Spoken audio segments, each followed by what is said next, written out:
Story teller Debashis 2024 চ্যানেলে তোমাদের সবাইকে স্বাগত জানাই। আজ আমি তোমাদের লেখিকা সোমা চক্রবর্তীর ইংরেজি ক্যালেন্ডারের ইতিকথা তোমাদের শোনাব। অবশেষে চলে এলো আরও এক নতুন বছর 2024। ইংরেজির নতুন বছরকে ধুমধাম করে স্বাগত জানালো গোটা বিশ্ব।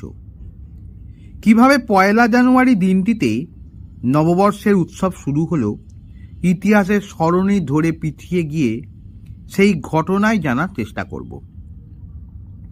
গ্রেগরিয়ান ক্যালেন্ডার অনুযায়ী জানুয়ারি মাসের 1 তারিখ শুরু হয় ইংরাজি নতুন বছর। তবে প্রথম নববর্ষ উদযাপনের অনুষ্ঠান হয়েছিল নাকি ব্যাবিলনে। সময়টা ছিল খ্রিস্টপূর্ব 4th সহস্রাব্দ। ব্যাবিলনের পৌরাণিক কাহিনী অনুসারে আকাশের দেবতা মারদুক সমুদ্রের পিশাচিনী তিয়ামাতকে যুদ্ধে পরাস্ত করেন। এই বিজয়গাথাকে স্মরণের উৎসব অকিতু নামে পরিচিত। মেসোপটেমিয়া সভ্যতার লোকজন এই উৎসব পালন করতেন। প্রকৃতপক্ষে এই অকিতু উৎসবই হল নববর্ষের উৎসব। মার্চের শেষ ভাগে বসন্তকালে যখন বিষুব অঞ্চলের দিন ও রাত্রির দৈর্ঘ্য সমান হতো, সেই সময় এই উৎসব পালিত হতো। এই বিশেষ দিনটিতে ব্যাবিলনীয় রাজার মস্তক সজ্জিত হতো মুকুটে। আবার কখনো কখনো পুরনো রাজার রাজদণ্ডের প্রতীকী পুজো করা হতো। তোমরা নিশ্চয়ই জানো ব্যাবিলনের বিখ্যাত রাজার নাম হামুরাবি। সূচনা লগ্নে রোমান ক্যালেন্ডারে দিন সংখ্যা ছিল 304 আর মাস ছিল 10টি। সূর্যের পরিক্রমণকালের সঙ্গে সঙ্গতিপূর্ণ করতে ক্যালেন্ডারে অতিরিক্ত 90টি দিন যোগ করেছিলেন রোমান সম্রাট জুলিয়াস সিজার। এভাবেই জুলিয়ান ক্যালেন্ডারের সৃষ্টি হয়।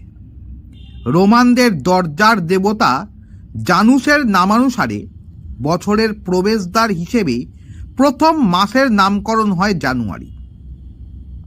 রোমানরা মনে করতেন তাদের সব কিছুর সূচনায় রয়েছে দেবতা জানসের 2টি মাথা।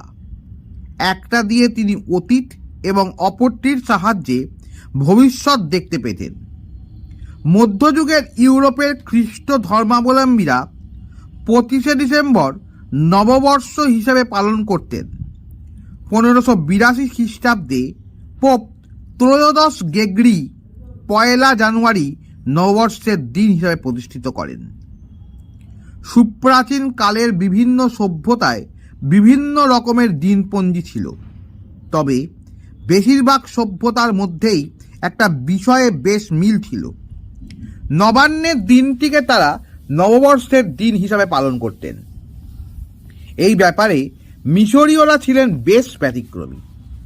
লুব্ধক নক্ষত্রের উদয়কালে নীল নদে বান ডাকলে তারা আয়োজন করতেন নববর্ষের।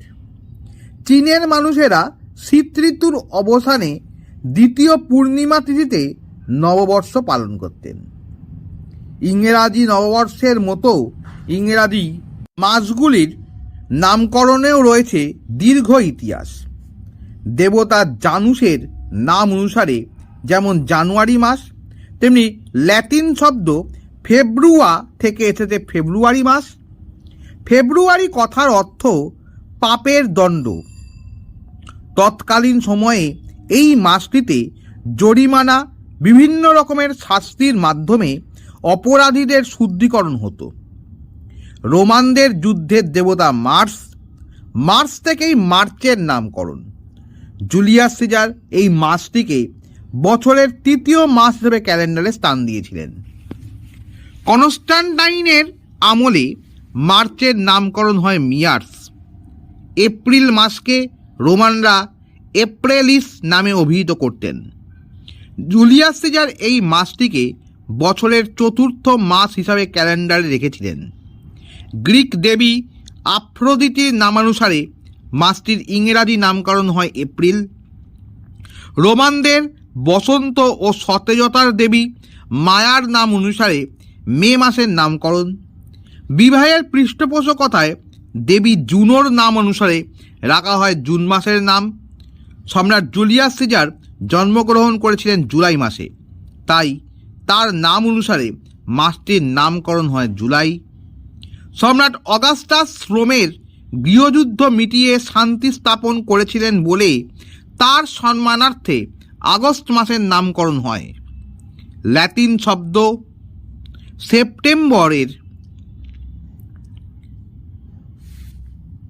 সেপ্টেমের অর্থ সপ্তম।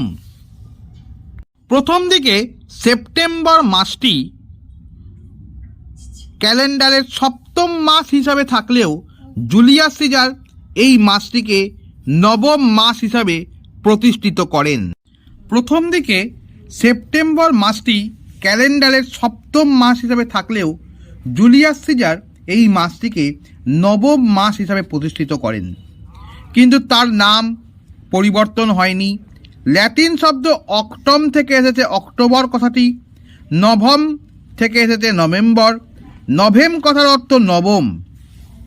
যদিও নভেম্বর মাসটি জুলিয়ান ক্যালেন্ডারের 11তম মাস।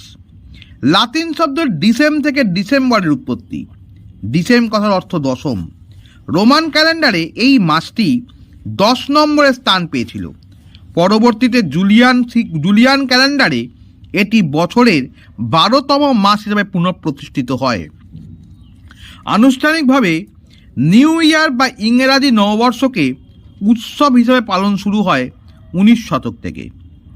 নববর্ষের আগের দিনটি 31শে ডিসেম্বর নিউ ইয়ার ইভ। সমগ্র বিশ্ব এই দিনটিতে উৎসব মুখর হয়ে ওঠে। রাত্রি 12টা পর্যন্ত প্রতীক্ষা করে নতুন বছরকে স্বাগত জানানোর যে গ্রেগরিয়ান ক্যালেন্ডার থেকে আমরা আজকের নববর্ষের দিনটি উদযাপন করি, সেটি আসলে সৌর বছর। এই বর্ষপঞ্জিতে পৌঁছতে সময় লেগেছিল কয়েকশো বছর। নানা পরিবর্তন পরিমার্জনের মধ্য দিয়ে আমরা পেয়েছি আমাদের আধুনিক ক্যালেন্ডার। মানুষ প্রথম বর্ষ গণনা শুরু করে চাঁদের হিসেবে, কিন্তু কালক্রমে দেখা যায় এতে ঋতুর সঙ্গে কোনো সাদৃশ্য নেই। মেসোপটেমীয় সভ্যতাতেও বর্ষ গণনা করা হতো। আবার মিশরীয়রা জ্যোতির্বিজ্ঞানে ছিল বেশ কয়েক ধাপ এগিয়ে। ক্যালেন্ডার নিয়ে তারা প্রচুর গবেষণা করেছিল। 4236 খ্রিস্টপূর্বাব্দে তারা ক্যালেন্ডারের ব্যবহার শুরু করে। ইতিহাস বলছে রোমানরা তাদের প্রথম ক্যালেন্ডার লাভ করেছিল গ্রিকদের কাছ থেকে। তাদের সেই 10 মাসের ক্যালেন্ডারে আরও 2টি মাস জানুয়ারি ও ফেব্রুয়ারিকে যুক্ত করেছিলেন রোমান সম্রাট নুমা। নানা সভ্যতা নানা সংস্কৃতি কালের রথচক্রে যত অগ্রসর হয়েছে, উৎসব উদযাপনের চিত্রটাও পাল্টেছে। এখন ইংরাজি নববর্ষ কার্যত সকলের উৎসব। সব সংস্কার রীতিনীতিকে অতিক্রম করে নতুন বছরকে স্বাগত জানাতে সকলেই উন্মুখ হয়ে থাকে। আমি আজ তোমাদের ইংরাজি ক্যালেন্ডারের ইতিকথা জানালাম। তোমাদের যদি ভালো লাগে তাহলে লাইক, শেয়ার, কমেন্টস এবং সাবস্ক্রাইব করবে এবং পাশে থাকা বেল আইকনে একটা প্রেস করে দেবে। তাহলে যখনই আবার নতুন ভিডিও আপলোড করব, সাথে সাথে তোমাদের নোটিফিকেশনে চলে যাবে। আজ তাহলে এই বলেই শেষ করলাম। তোমরা সবাই ভালো থেকো, আর 2024 নতুন বছরকে সবাই ভালোভাবে নিও। তোমাদের সবার ভালো হোক।